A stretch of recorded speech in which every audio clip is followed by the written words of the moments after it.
Chubby baby doesn't mean your baby is healthy. Most times, mothers ignore the other aspects you should look into and focus on only giving your baby fattening foods.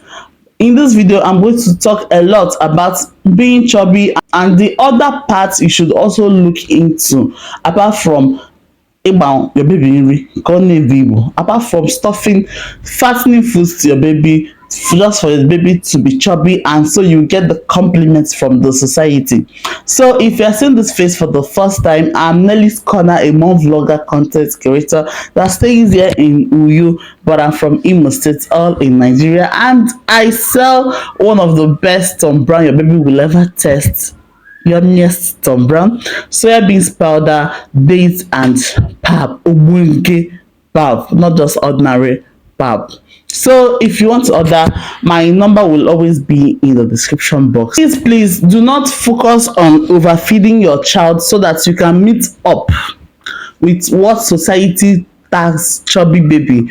Do not overfeed that baby. When you overfeed that baby might get the digestive issues like bloating, gas and discomfort generally. So do not focus on giving your baby fattening foods, because even most chubby babies, or like I say some chubby babies, have that tendency of getting, or they are at risk of getting type 2 diabetes. So when you're giving your baby food, focus on giving your baby balanced nutrition, not just fattening food. They said potato, you be give your baby morning, afternoon potato. They said milk, you be give your baby milk morning, afternoon, or you start looking for extra fattening foods. Hey, you see this Cerelac, they sell 10,000 a pack. Nyem give 2 weeks. Just give baby this Cerelac 2 weeks, and you not be giving that baby only that Cerelac for 2 weeks. It's not making sense. You're only putting that baby at risk for type 2 diabetes or obesity. Apart from making your baby to gain weight, there are other things you should also look at for in your child, like the brain development. You can Google on foods that help in the development of baby's brain. The babies develop their brain fully between one to 2 years. So within that period, you can just Google it. What are the kind of foods I can offer to my baby to make his or her brain called sharp? It's not that your baby will be fat and up, nothing.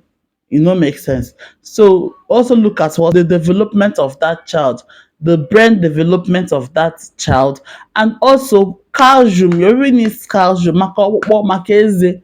Yes, it's not when small fall your baby will fall. It's only remaining 2 teeth will just fall off yam. There are some babies that will fall that kind of fall and their teeth will still remain strong. That is because their mom, first of all, focused on giving herself calcium as a pregnant woman, and when the baby is out, they give the baby foods that contains calcium. They inculcate it into the baby's food. So it's not about, hey, I want food that will make my baby fat. I want food that will make my baby do this. No. Good, a baby should gain healthy weight, but that should not be your focus. Brain development is there, bone development, making the teeth strong is also there. Even if it's not even food, this early morning sun that gives vitamin D is magic. Once in a while, instead of staying under the AC, bring out your baby under the sun. You and the baby can come outside, receive fresh air, not be AC. Receive fresh air. Let that baby absorb that vitamin D that comes with sun, early morning sun. That early morning sun, I think it ends at 10 a.m. Anything after 10 a.m. na vitamin K. Then another thing in keeping your baby healthy, not just in making your baby to gain weight, is Igbo accent, which is clear. It's creating a sleep routine for that baby. You don't know what sleep does to the baby. It energizes the baby. It makes it regulates the baby's mood. The baby will not be fussy. The baby will not be uncomfortable. And above all, that is when the physical growth happens. Yes, I used to hear that, but I've confirmed that physical growth happens when the child is mostly asleep. That does not mean that if your baby not dey sleep, they grow. but that's when the physical growth occurs, when they are asleep. Then sleep, it also helps in what? Brain development. Iṣẹ́ àjọyọ̀ yìí brain ewé tó develop ọ̀fúnmá. So creating a good quality sleep routine is very, very good for you and also for your child. Trust me, if you start sticking to this sleep routine, your baby will, in short, once it's that time, your baby will start sleeping. You don't even need to force it. Once it's just that time. I remember when my kids, they've not started going to school.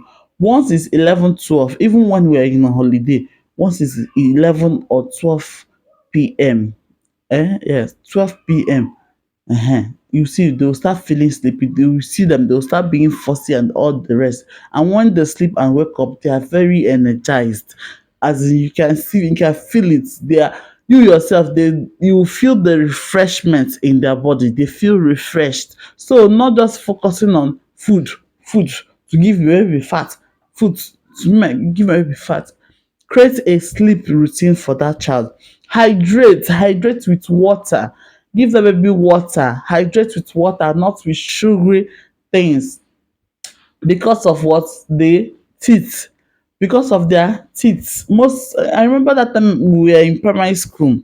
You say I used to see some of my classmates, their teeth, some of their teeth don't chop. Wetin dey lick for the sweet, wetin dem dey lick for sweet, no be one, no be two. So oral care should not also be ignored. From that day wey you born that pikin pom, just be using warm water and towel to be cleaning the baby's tongue, to be cleaning the baby's tongue. It's very difficult. Most times they want to suck that water. Just be careful. Sometimes you can use cotton wool and be cleaning the tongue, and just water. Don't add salt for that baby. Just water and be cleaning. By doing so, you're also teaching them that cleaning teeth is necessary. With time, they will get used to it. And secondly, do not miss their immunization. Do not miss their vaccines.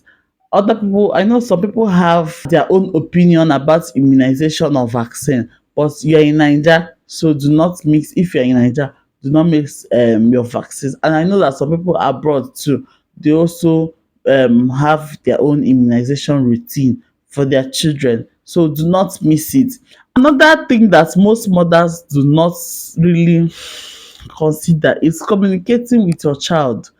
Due to that child is little, you don't communicate with that child, you don't talk to that child, you only, feed, maybe sing once in a while. It's not proper. You should be communicating with your child. It helps them to develop their language skills, their communication skills too, and also helps them to interact with their environments. Just communicate with that child.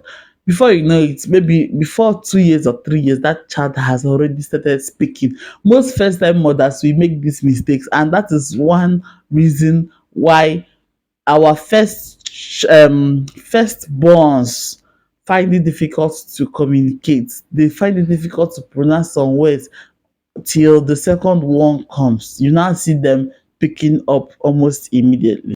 So if you find this video interesting, please do not forget to give this video a thumbs up, click on the red subscribe button, and I'll see you guys in my next video. Don't forget, I sell Tom Brand, okay? My number will always be in the description box. I'll see you guys in my next video. For now, bye bye.